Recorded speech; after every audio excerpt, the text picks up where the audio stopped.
Il y a des richesses de toute nature. Amen, amen. Nous allons nous lever pour honorer la parole de Dieu. Et le texte que qui va nous conduire ce matin est tiré du livre de 2 Rois, chapitre 2.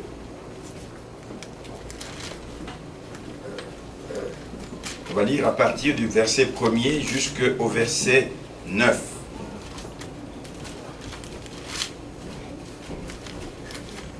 Deux Rois, chapitre 2, à partir du verset 1er. Voici ce que dit la parole de Dieu.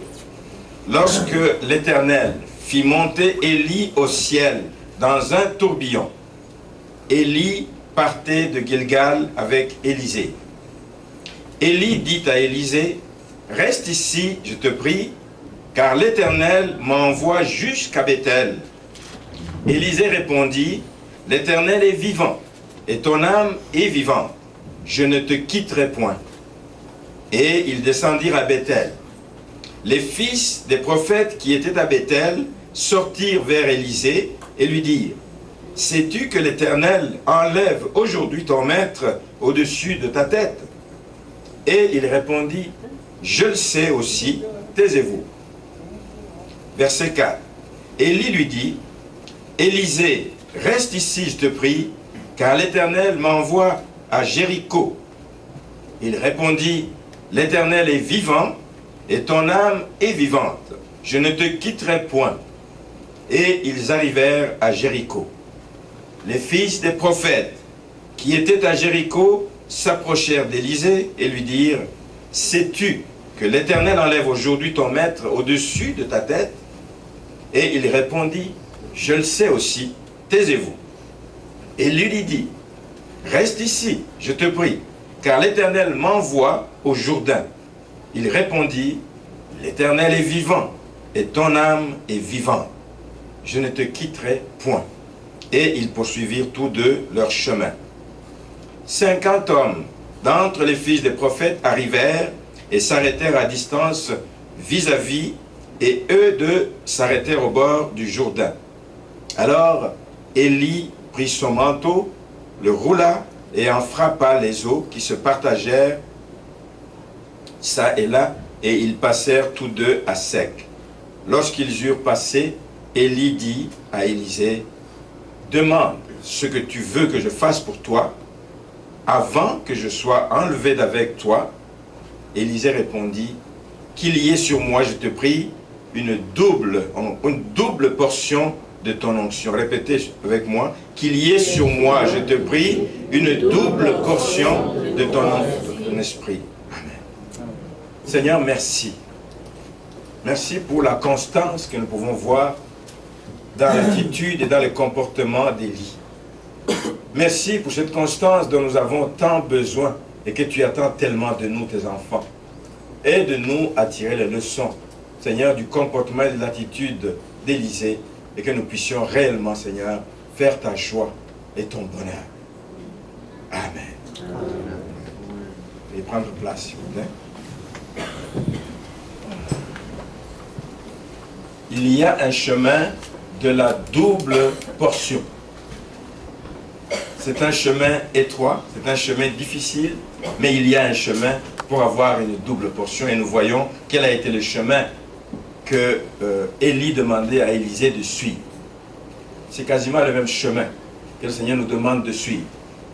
Nous avons aussi un chemin vers lequel, si nous y allons, nous allons trouver, nous allons rencontrer la double portion. Est-ce que le Seigneur a de mieux pour nous? Dimanche dernier, pour ceux qui étaient là, nous avons parlé de l'histoire du jeune homme riche. Je ne vais pas reprendre toute la prêche. Vous savez que ce qui animait ce jeune homme riche, il voulait en fait avoir une réponse à ce qui les préoccupait. Comment faire pour avoir la vie éternelle? Nous avons vu que c'était une belle question qu'il posait, que c'était une belle préoccupation qu'il avait de vouloir savoir pour se préparer à passer par le chemin pour avoir la vie éternelle. Malheureusement, nous avons vu que la réponse que Jésus lui a donnée l'a déçu. Et qu'il a arrêté, il a abandonné, il n'a pas eu de diligence, il n'a pas persévéré, il n'a pas été persévérant jusqu'au bout pour avoir la réponse et pour arriver, passer par le chemin pour sa double portion à lui. Aujourd'hui, nous voyons la même chose mais avec un autre personnage qui est Élisée, qui illustre donc l'importance de la détermination. Bien aimés, les enfants de Dieu, nous devons être des personnes déterminées. Amen. Déterminées parce que nous savons qu'il y a quelqu'un qui ne veut pas que nous soyons déterminés. Il y a quelqu'un qui ne veut pas que nous arrivions au but. Il y a quelqu'un qui ne veut pas que nous puissions atteindre et attraper la couronne qui nous attend. Il y a quelqu'un qui veut nous arrêter. Mais pour que nous puissions passer au travers des obstacles, au travers des situations difficiles qui peuvent se dresser devant nous, ça prend de la détermination. Et ça prend de la détermination pour que chacun de nous entrions dans notre destinée. Dieu a un plan de paix et de bonheur pour chacun de nous. Et tout le monde veut y entrer. Mais il y a un chemin par lequel il faut passer. Il y a un chemin qui est étroit, il y a un chemin qui est difficile, il y a un chemin que nous ne comprenons pas, il y a un chemin où nous nous posons des questions. Pourquoi veux-tu que je passe par ici alors qu'il y a un autre chemin qui va directement au but? Mais il y a un chemin que Dieu a tracé depuis l'éternité par lequel tu passeras. Un chemin difficile des fois. Mais le Seigneur veut que tu passes par là. Amen. Amen. Ça prend de la détermination. Je ne connais pas grand monde dans l'histoire de la Bible qui ont eu ce qu'ils voulaient sans se cramponner, sans s'attacher au Seigneur, sans s'attacher au commandement du Seigneur, sans s'attacher à ce que le Seigneur leur demandait de faire. La vie chrétienne, je le répète, n'est jamais facile. Il y a un chemin, il y a un parcours qui a été tracé par Dieu pour toi. Il est différent pour moi, il est différent pour toi. Mais il y a un chemin pour chacun de nous. Alors n'essayez pas de passer par le chemin d'un autre, ça ne te réussira pas. Amen. Il y a un chemin qui a été tracé pour toi. Important donc d'y marcher, important de le suivre. Il est important de maintenir le cap. Maintenir le cap, c'est s'attacher. C'est dur. Tu sens que tu es fatigué. Ça va lâcher. Tu tiens, Seigneur, donne-moi encore l'énergie. Je veux tenir, je veux m'accrocher. Malgré les obstacles, je l'ai dit, malgré des agents de découragement. Et il y en a. Les fils des prophètes, ça en est un agent de découragement. Regardez le nombre de fois qu'Élisée les a rencontrés sur son parcours. Élie l'invite à aller à tel endroit, il croise les fils des prophètes qui essaient de le décourager. Mais tu sais quoi? Mais ton maître va être enlevé. Qu'est-ce que tu fais? Qu'est-ce que tu as à le suivre? Il n'y a plus rien qui te donnera. Dans peu de temps, il va être enlevé de dessus ta tête. Mais continue à le suivre. Continue à le suivre. Nous voyons donc que c'est important de marcher dans ce chemin et de ne pas emprunter des raccourcis. Le texte que nous lisons se situe dans le contexte suivant, donc c'est juste après l'appel d'Élisée. On ne va pas aller lire ça, c'est dans 1 Roi chapitre 19, lorsque Élie a été envoyé pour aller le oindre et qu'il a déposé son manteau sur lui. C'était un message qui lui passait que Dieu t'appelle, il y a quelque chose que Dieu a pour toi, viens et suis-moi. Et on sait comment Élisée n'a pas hésité, il a dit, bon attends, je vais aller dire au revoir à mes parents, je vais aller dire au revoir à mes frères, à mes amis, à mon voisinage, je vais leur dire, je pars, mais je reviens et Dieu va pouvoir m'utiliser puissamment. Après son appel, il a voyagé quelque temps avec Élie. Et il a vu comment Dieu s'est servi d'Élie, particulièrement dans cet épisode que vous connaissez de l'histoire des prophètes de Baal. Face à 450 prophètes de Baal, invoquant le feu sur le sacrifice qui était offert sur l'autel. Mais le feu n'est pas venu pendant toute la journée quand les prophètes de Baal ont prié. Mais Élisée était là, il suivait son maître partout où il allait. Et donc il a été témoin de voir combien il a élevé la voix, il a prié et le feu est descendu du ciel, le feu est tombé du ciel et il a tout consumé. Tout consumé. Il était témoin, il a vu et il a compris que le maître que je suis, la personne que je suis, la personne dont je suis serviteur est une personne qui est puissamment utilisée par Dieu. Et il a dit, j'aimerais moi aussi être utilisé comme ça. Il faut avoir le désir que Dieu t'utilise. Il faut avoir le désir que Dieu fasse des grandes choses dans ta vie. Il faut avoir le désir, pas de jalousie de voir que Dieu utilise tel autre puissamment et dit, oh mais comment s'il utilise lui? Non, Seigneur, merci d'utiliser cette personne, mais j'en veux plus. J'en veux plus, Seigneur. Je veux aussi passer par ce chemin. Je veux aussi avoir, Seigneur, la grâce que cet homme a. Je veux aussi être utilisé, être un instrument utile entre tes mains. Ça se passe donc à la veille de l'enlèvement d'Élie. Et Élie veut s'assurer que celui qui va être son successeur va répondre aux attentes de Dieu. Élie veut s'assurer que le jeune homme est sérieux, que le jeune homme sait à quoi il s'engage, que le jeune homme veut aller jusqu'au bout, mais que ce n'est pas juste un oui ponctuel, juste pour l'instant, mais qu'il va demeurer. Il y a des gens qui disent oui au Seigneur, oui je vais travailler, oui Seigneur je vais te servir, mais pour un temps. Élie voulait être sûr, Seigneur, ce jeune homme que tu me confies, est-ce qu'il va tenir? Et il a fait passer par 4 étapes que nous allons voir, 4 épreuves, 4 tests, appelez ça comme vous voulez, mais ces endroits où il l'a amené, c'était des étapes de la vie d'Élisée qui devaient être marquées par la réussite. Si tu ne passes pas le test, tu ne peux pas aller plus loin. Amen. Et le Seigneur te fait aussi passer par des tests de toute nature, pour voir dans quelle mesure tu es capable de supporter, pour voir dans quelle nature tu es capable de continuer, même quand tu n'as pas ce que tu souhaitais avoir.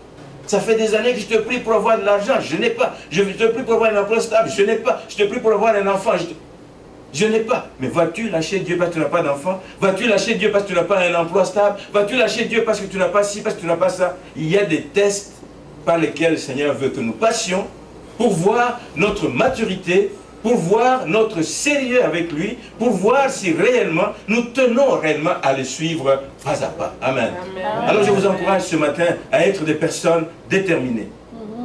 Quand une épreuve arrive dans ta vie, ne dis pas le Seigneur m'a abandonné. Non, le Seigneur est en train de te passer par un test. Amen. Il veut voir ta maturité. Il veut voir jusqu'où tu peux résister. Il veut voir jusqu'où tu l'aimes.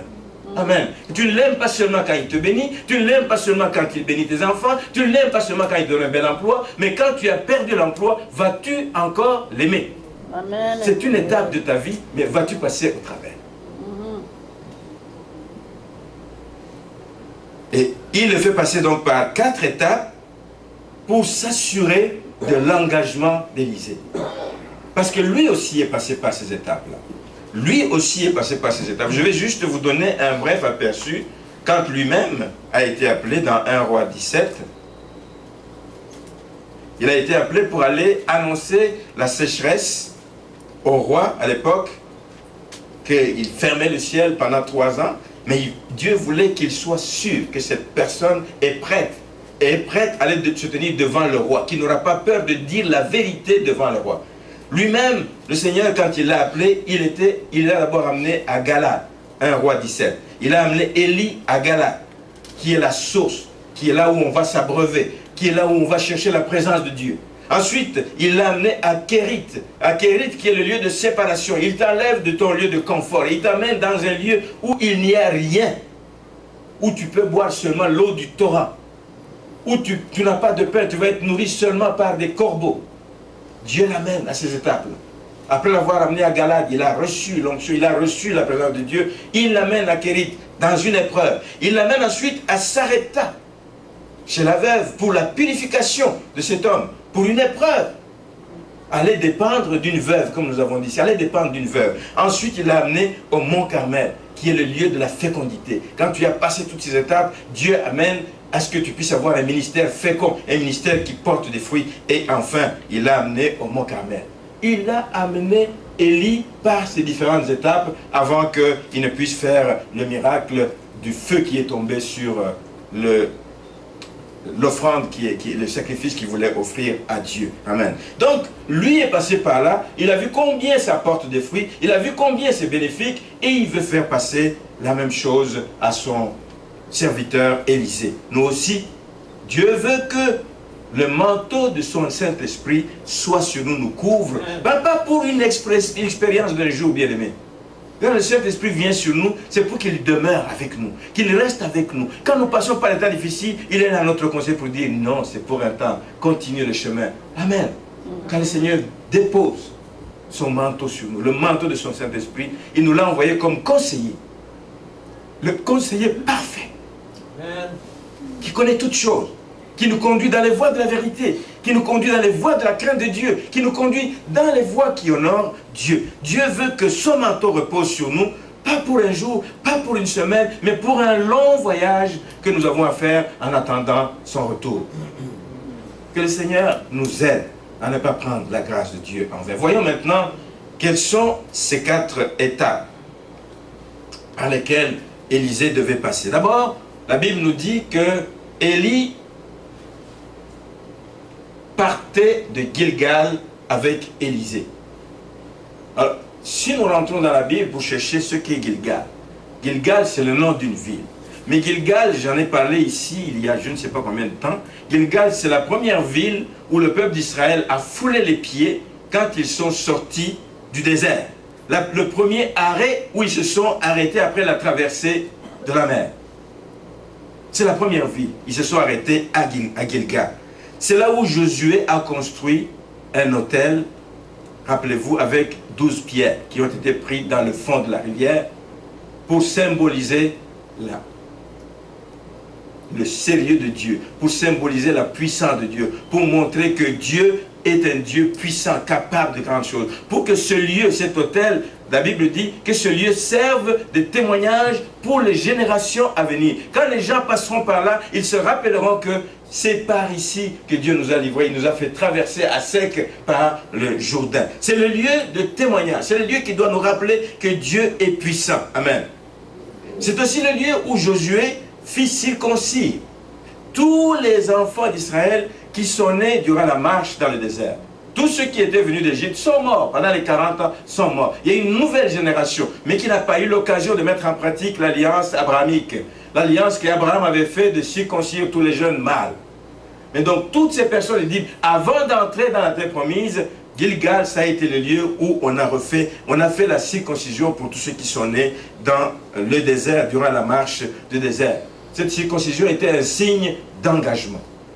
Alors, si on amène Élisée à Gilgal, c'est pour que Gilgal puisse aussi avoir, Élisée puisse avoir aussi un témoignage dans sa vie. Chaque fois que Dieu accomplit quelque chose dans sa vie, qu'il puisse le marquer par un témoignage. J'ai toujours encouragé cette église en disant, quand le Seigneur fait quelque chose, un geste important, marquez-le. Marquez-le. Non seulement dans l'agenda, gardez-le dans votre cœur. Dites-le à ceux qui veulent l'entendre. Dites-le à ceux qui ne le connaissent pas que le Dieu que je sers, regarde ce qu'il a été capable de faire pour moi. Amen. Amen. Le Seigneur veut que nous passions par Gilgal pour témoigner. Le Seigneur veut que nous passions par Gilgal pour renouveler notre engagement, pour rester dans l'alliance avec Dieu, pour rester. C'est le temps de renouveler. Tu ne peux pas aller loin si tu ne renouvelles pas ton engagement avec le Seigneur. Gilgal était le lieu pour Élisée de renouveler son engagement. Amen. Donc tu ne peux pas entrer dans ta destinée si tu ne passes pas par Gilgal. Si tu ne passes pas par la purification, si tu ne passes pas par un temps de sanctification, si tu ne lèves pas un autel dans ta vie pour témoigner des bienfaits de Dieu. Bien-aimés, ayez l'habitude d'élever des autels. Ayez l'habitude d'élever des autels. Faites un geste. Il y a des personnes que je connais. Je ne suggère à personne que le Saint-Esprit parle une grosse bénédiction dans leur vie, qui n'est pas nécessairement matérielle. Une bénédiction de guérison, une bénédiction des enfants qui étaient perdus et qui reviennent. Une bénédiction des enfants qui ne pouvaient pas étudier et qui étudient. Une bénédiction d'une femme qui ne pouvait pas porter des enfants mais qui en a eu. Il a fait un geste puissant. Il va à son église, il achète, je ne sais pas, il renouvelle l'équipement de sonorisation de l'église. Quelque chose qui marque, quelque chose qui demeure. Qu'à chaque fois qu'il vient à l'église, il se souvient, Seigneur, ça me rappelle quand tu as fait ceci pour moi. Amen. Amen. Marquez vos vies par des signes, par des moments de témoignage de la puissance de Dieu. Élevez un autel pour témoigner les bienfaits de Dieu et faites un temps, ayez un temps de purification. Le Seigneur nous appelle à mener une vie de purification, une vie de sanctification, une vie de consécration, une vie où nous nous mettons à part, jeunes ou pas jeunes. Le Seigneur nous appelle à nous purifier, à nous sanctifier, à être différents des gens de ce monde. Nous vivons dans ce monde, nous mangeons comme eux, nous nous habillons comme eux, mais jusqu'à quelle limite nous allons faire tout comme eux? Je ne veux pas entrer dans les détails, mais un enfant de Dieu doit faire la part des choses. Un enfant de Dieu doit être différent. Que l'on se moque de toi, que l'on dise des choses sur toi, peu importe. Tu fais ça pour plaire à ton Dieu. Amen. Amen. Voici le chemin de ta bénédiction. Passe par Gilgal. Apprends des choses à Gilgal. Gilgal, c'est une ville où on tire des leçons. C'est une ville où on prend des engagements. La deuxième étape de la marche d'Élisée vers sa double portion d'onction, c'est à Bethel. Toujours des villes qui rappellent des choses importantes. Bethel nous rappelle le lieu où Dieu s'est révélé à Jacob. Vous savez, quand il était dans sa fuite, il vient d'arracher le droit d'aînesse à son frère Ésaü. Il a, dans sa fuite, Et quelque part, il passe la nuit sous une pierre et Dieu se révèle à lui dans un songe. Il voit une échelle avec des anges qui montent et qui descendent. Dieu se révèle à Jacob dans cette fuite et il appelle ce lieu, c'est ici la maison de l'Éternel. C'est ici la maison de Dieu. C'est aussi le lieu, quand il a vu ça, où il a pris un engagement personnel. Il dit, Seigneur, si tu me bénis, si tu me fais rentrer dans la maison de mon Père, je te donnerai la dîme de tout ce que tu me donneras. Je te bénirai, je te célébrerai, je ferai de grandes choses. Dans Genèse chapitre 28. Je vais lire ça. Genèse 28, verset 16.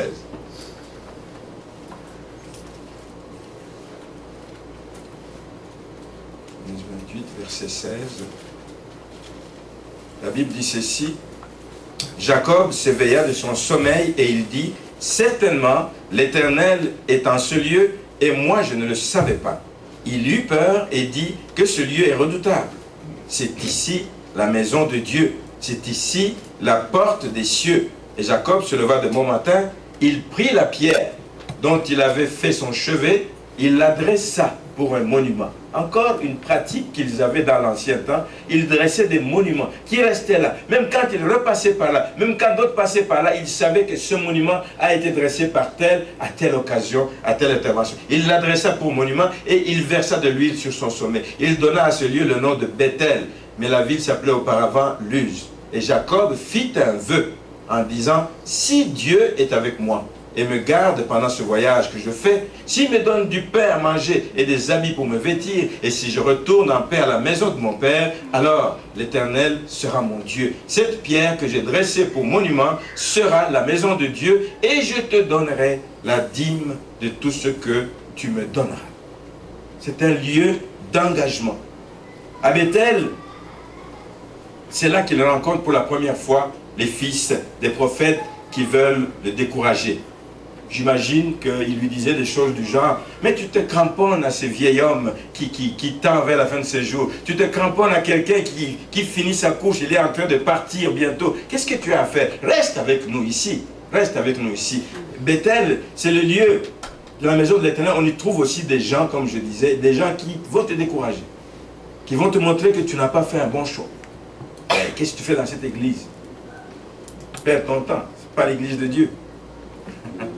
Des fils des prophètes, il y en a sur notre chemin vers notre destinée, mais ne les écoutons pas. C'est ce qu'a fait Élisée. Il n'a pas écouté, il leur disait, taisez-vous, taisez-vous, je sais ce que vous dites, mais taisez-vous, je ne veux rien savoir, moi je connais ma destinée, je veux y aller et je veux rester dans le droit chemin.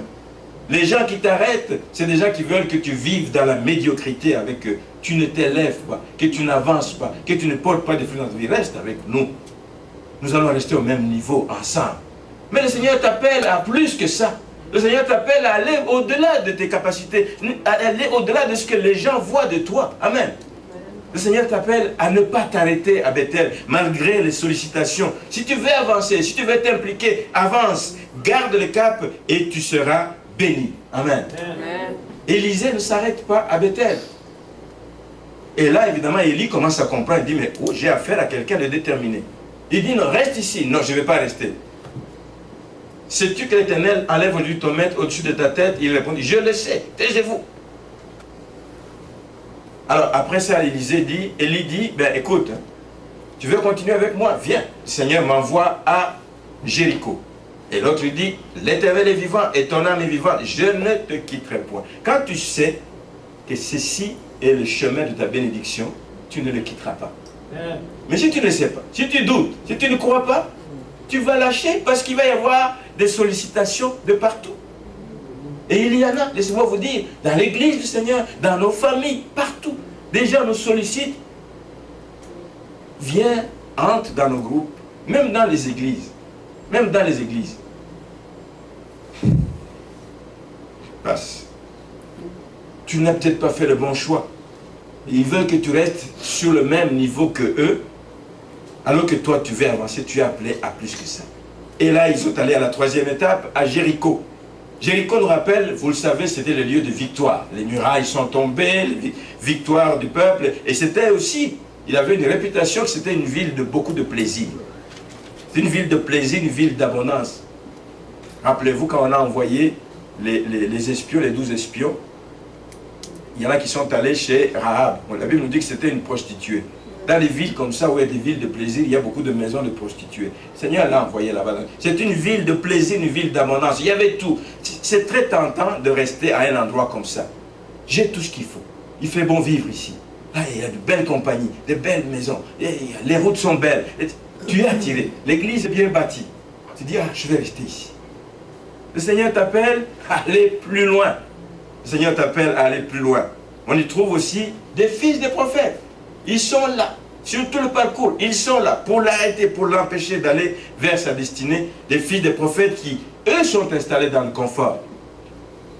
Comme nous le voulons maintenant. Hein? Nous voulons tous être bien, avoir de belles églises, avoir de belles voitures. Je n'ai rien contre. Je suis le premier qui sera béni quand nous aurons une belle bâtisse qui bien... comment on appelle ça? Bien climatisée. Je serai heureux aussi.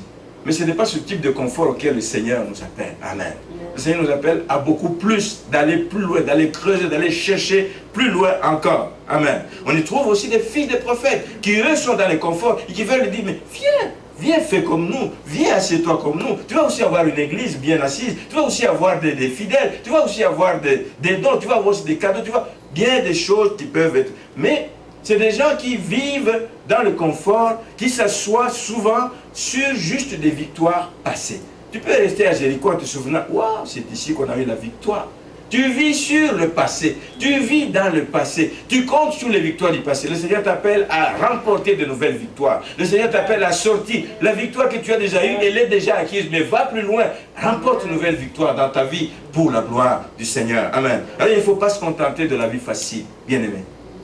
C'est une tendance que nous avons. Il ne faut pas se contenter des souvenirs du passé. Il ne faut pas se contenter des petits pains, comme on aime dire ici au Québec. Dieu nous appelle à plus que ça. Amen. Il faut aller plus loin, il faut conquérir de nouveaux territoires. Le monde est encore à défricher. Le monde est encore à défricher. Plein de gens qui ne connaissent pas le Seigneur. Le Seigneur nous appelle à sortir des 4 murs. Le Seigneur nous appelle à aller annoncer l'évangile à un monde qui souffre, à un monde qui se meurt, à un monde qui vit dans la misère. Même si, du point de vue financier, même si du point de vue richesse matérielle, visible, palpable, il y a des gens qui roulent dans les belles voitures. Mais si vous pouviez lire ce qu'il y a dans leur cœur, c'est des tombeaux blanchis, c'est des cœurs vides, appelez ça comme vous voulez. C'est des gens qui n'ont pas d'espoir. Ils vivent au jour le jour, avec des millions de comptes en banque, etc. Mais ils vivent au jour le jour. Ils ne savent pas si demain ils vont vivre. Mais nous avons l'espérance dans le Seigneur. Amen. Amen. Nous avons l'espérance, nous savons que le Seigneur nous attend et nous fera vivre dans des victoires nouvelles. Chaque jour et chaque année qui passe dans des victoires nouvelles et pas nous arrêter à des souvenirs du passé. Il y a d'autres murailles à faire tomber. Amen. Il y a encore des murailles autour de nos familles. Hier, j'ai eu des nouvelles qui m'ont attristé. Des nouvelles de ma famille. Ça m'a attristé. J'ai eu un appel. C'est moi qui ai appelé en France pour demander des nouvelles. Et ma soeur m'a expliqué les choses. Je dis, Seigneur, jusqu'à quand? Il y a encore des victoires. Il y a des murailles encore. Seigneur, qui doivent tomber dans ma vie. Il y a des murailles qui doivent tomber. Des barrières qu'il y a entre des membres de la famille, d'une même famille. Nous devrions être soudés. Nous devrions être ensemble. Nous devrions nous aimer. Nous devrions nous préoccuper. Nous devrions même nous exhorter. Mais chacun de son côté. Ça m'a attristé hier, j'ai dit, mais Seigneur, jusqu'à quand? J'ai des victoires encore à remporter. Je ne peux pas m'arrêter en si bon chemin. Amen. Amen. Il y en a qui sont déjà, des murailles qui sont déjà tombées. Déjà pour qui on a prié 10 ans, 15 ans, 20 ans. Aujourd'hui, ils sont enseignés. Mais il y a d'autres qui résistent encore. Le Seigneur a encore du travail à faire. Nous ne pouvons pas nous arrêter à Jéricho sur des victoires passées. Il faut aller plus loin. Amen. Et Élie le conduit jusque...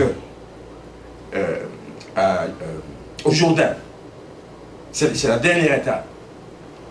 Le Jourdain, c'est ce cours d'eau dont nous avons parlé dans un partage de mercredi, un cours d'eau qui est connu pour être des eaux boueuses, des eaux sales. C'est pas bon de se baigner là-dedans. Rappelez-vous Naaman, quand on lui a dit qu'il faut aller se baigner dans le Jourdain, il a dit, est-ce qu'il n'y a pas de fleuve plus propre qu'il m'amène dans le Jourdain? Mais quand le Seigneur t'amène dans ces eaux-là, vas-y, parce que c'est là qui est ta guérison, parce que c'est là qui est ton salut, parce que c'est là qui est ta délivrance. Amen. On n'aime pas aller au Jourdain. On le voit d'ailleurs, les 50 la Bible nous parle de 50, au verset 7. Les 50 hommes d'entre les fils des prophètes, encore 50, qui les suivaient pour aller voir. Jusqu'où il va? Il a résisté à Bethel, il a résisté à Jéricho, il a résisté à Gilgal, etc. Mais il va où? Il va jusqu'au Jourdain. Mais ils viennent, ils restent jusqu'à une distance, parce que ce n'est pas un endroit agréable. La Bible nous dit que c'est un lieu qui est à 250 mètres ou 258 mètres, je ne sais plus, sous le niveau de la mer. Ce n'est pas un lieu agréable à être, mais on l'invite à y aller. Le Seigneur va te conduire toi aussi dans des bas-fonds, dans des endroits difficiles. Le Seigneur va t'amener dans des endroits où il n'est pas bon vivre. Il ne fait pas bon vivre. Le Seigneur va t'amener dans des endroits où tu ne te sens pas, il n'est pas agréable d'être, tu ne te sens pas confortable. Mais si le Seigneur t'amène là, c'est là qu'est le chemin de ton salut, de ta victoire et de ta délivrance. Amen. Il y a des eaux boueuses dans lesquelles nous devons nous baigner. Il y a des endroits très bas, très très bas, où tu iras comme l'aigle quand il va dans les bas-fonds. L'aigle a perdu ses plumes. À un certain moment de sa vie, il perd ses plumes, il ne peut plus voler. Sans plumes, il ne peut pas voler. Il est là dans les bas-fonds. Tout le monde peut aller se moquer de lui. Tout le monde peut aller taper, donner des gifles. Tu ne peux pas te défendre, tu ne peux plus te sauver. Tu peux arriver à ce niveau-là où tout le monde te marche sur les pieds. Tu te dis, Seigneur, c'est moi ça? Oui, oui, c'est toi. Et c'est le Seigneur qui le veut. Amen. Une étape de ta vie. Une étape de ta vie. Amen. Ce n'est pas des lieux agréables. Aller au Jourdain, ce n'est pas tout le monde qui veut y aller. Les 50 se sont restés à distance. La Bible dit, 50 hommes d'entre les fils des prophètes arrivaient et s'arrêtèrent à distance. Ils ne peuvent pas aller jusque-là, ce n'est pas intéressant. Mais Élisée et Élie y vont parce que c'est là qu'est sa bénédiction, parce que c'est là qu'est sa délivrance. Et en réalité, Dieu te conduira aussi dans les bas-fonds, mais tu sais que même quand tu es dans les bas-fonds, Dieu ne t'a pas oublié. C'est ça qui est formidable. Les gens se moquent de toi et disent, mais où est ton Dieu maintenant? L'aigle, quand il est dans les bas-fonds, mais vole maintenant. Montre où est ton Dieu maintenant.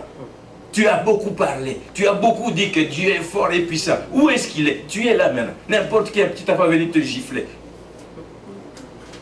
Tu vas arriver dans les bas-fonds un jour. Quelle va être ta réaction? Tu voudras fuir? Tu voudras te défendre? Je ne sais pas ce que tu vas faire. Mais quand le Seigneur te conduit dans les bas-fonds, c'est le chemin obligé pour ta destinée. Amen. Si Naaman n'avait pas accepté l'appel qui lui était lancé de se baigner, il n'aurait pas eu sa guérison de la lèpre. Mais le fait d'avoir obéi, il a eu sa guérison et il a été libéré de la lèpre. Alors vous pensez bien qu'après 4 tentatives comme ça, qu'Élie fait passer à Élisée, 4 tests par lesquels Élisée est passé et qu'il a réussi du reste, Élie ne peut se rendre qu'à l'évidence que j'ai affaire à un homme décidé. J'ai affaire à quelqu'un qui sait ce qu'il veut.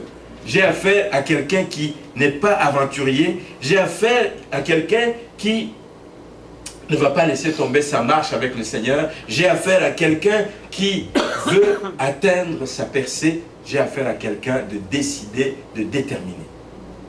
Ma prière ce matin, c'est que toi aussi tu sois déterminé dans ta poursuite.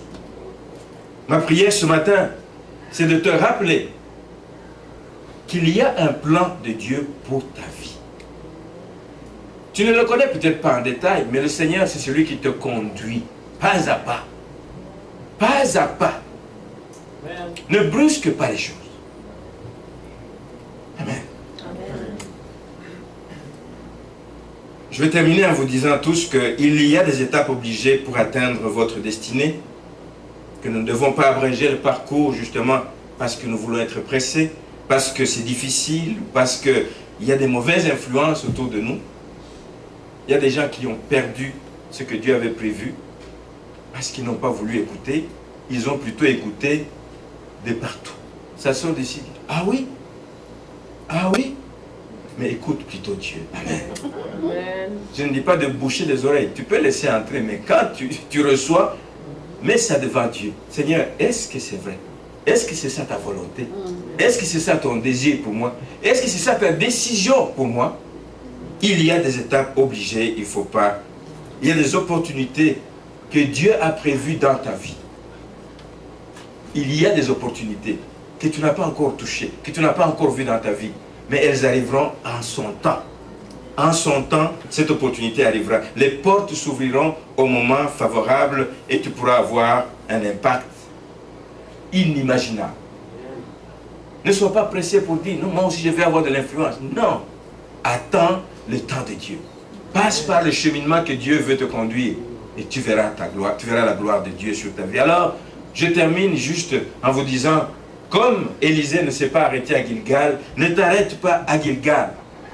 Tu as pris un engagement et juste après, tu veux t'arrêter parce qu'il y a des difficultés. Ne t'arrête pas à Gilgal, va plus loin. Ne t'arrête pas à Bethel parce que tu es satisfait de ce que tu as déjà accompli. Ne t'arrête pas à Bethel, ne reste pas dans la médiocrité, va plus loin. Ne t'arrête pas à Jéricho parce que tu vas rencontrer la moindre opposition de ta vie qui risque de t'arrêter. Ne t'arrête pas à Jéricho, où que tu trouves la facilité. Ah, si c'est bien.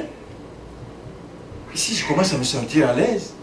C'est pas là que le Seigneur te veut. Va plus loin avant d'atteindre jusqu'au Jourdain. Amen. Et cours donc de manière à remporter la victoire. Amen. C'est vraiment ma prière. Cours de manière à remporter la victoire. Il y a une couronne, bien aimé. Paul le dit. Courons. Parce qu'il y a une couronne qui nous attend. Voulez-vous que ce soit un autre qui prenne votre couronne? Non. Courez. Il y a une couronne qui vous attend. Amen. Que le Seigneur vraiment nous fasse grâce de comprendre que il y a un chemin qui nous conduit vers notre moment de consécration, un chemin qui nous conduit vers la double portion. Je n'ai pas lu le verset, mais vous savez la suite. Élisée a tenu jusqu'au bout et il a eu la double portion qu'il voulait avoir. Aussitôt après qu'il s'est séparé de Élie, qu'Élie a été enlevé, il a déchiré ses habits, il a porté le manteau d'Élie et il est allé lui aussi devant les Jourdains. Il avait confiance que ce qu'il avait reçu venait de Dieu. Il avait confiance que ce qu'il avait demandé lui avait été donné. Lui aussi a frappé les eaux et les eaux se sont séparées. Amen. Et à partir de ce moment-là, il est entré dans sa destinée. Il a commencé à faire des miracles, il a commencé à faire des grandes choses pour la gloire de Dieu. Dieu t'appelle à cela aussi. Ne t'arrête pas en si bon chemin et on va s'incliner dans la prière pour terminer. Demandez que le Seigneur nous parle. Il y en a aujourd'hui qui ont déjà franchi l'étape de Gilgal. Il y en a aujourd'hui qui ont déjà franchi l'étape de Bethel. Mais ils sont peut-être en train de lutter pour passer à Jéricho. Ah, Jéricho, il fait beau. À Jéricho, il y a ceci. À Jéricho, il y a cela. Oh non, j'ai déjà remporté assez de victoires. C'est assez comme ça. Je n'ai plus grand temps à donner pour l'œuvre de Dieu. Non, continue, continue, continue. Seigneur, ton peuple que voici, je te le présente, Seigneur. Voici le troupeau de ton bercail qui veut te suivre jusqu'au bout. Voici le troupeau de ton bercail qui veut s'exercer à écouter ta voix, qui les appelle à quitter Gilgal, aller à Bethel, aller à Jéricho, aller jusqu'au Jourdain. Tiens-les par la main, Seigneur. Tiens-les par la main parce que leur décision aujourd'hui est de te suivre. Leur décision aujourd'hui est renouvelée de te suivre, de faire de toi l'objet de leur désir, de faire de toi l'objet de leur plaisir, de faire de toi l'ami fidèle, l'ami intime, celui avec qui ils veulent marcher, de ne jamais te quitter comme Élie, je ne te quitterai pas. Comme Élisée a dit à Élie, je ne te quitterai point. Que ton peuple ne te quitte point. Qu'il pleuve, qu'il neige, qu'il soit difficile, que les gens soient meurtris par des difficultés, par des mensonges sur eux, par des calomnies sur eux, par toutes sortes de mots, Seigneur, par des attaques de toute nature, par l'influence des fils des prophètes, par l'influence des gens qui nous ralentissent dans notre marche chrétienne, mais qui ne lâchent pas prise, qu'ils aillent jusqu'au bout pour atteindre, Seigneur, la destinée que tu leur as préparée depuis l'éternité. Et je sais que, Seigneur, leurs vies sont entre tes mains. Et je les confie encore à ta grâce. Je les confie encore à ton amour. Je les confie encore à ta fidélité. Je les confie encore à ta protection. Je les confie encore à ton conseil parfait, Seigneur. Afin que tout geste qu'ils poseront, tout acte qu'ils poseront, Seigneur, qu'ils le posent conformément à ta volonté, Seigneur. Et merci de faire de nous des sujets de joie pour toi, Seigneur. Que nos vies te plaisent dans le moindre détail. Au nom de Jésus-Christ. Amen. Amen. Amen. Merci Seigneur.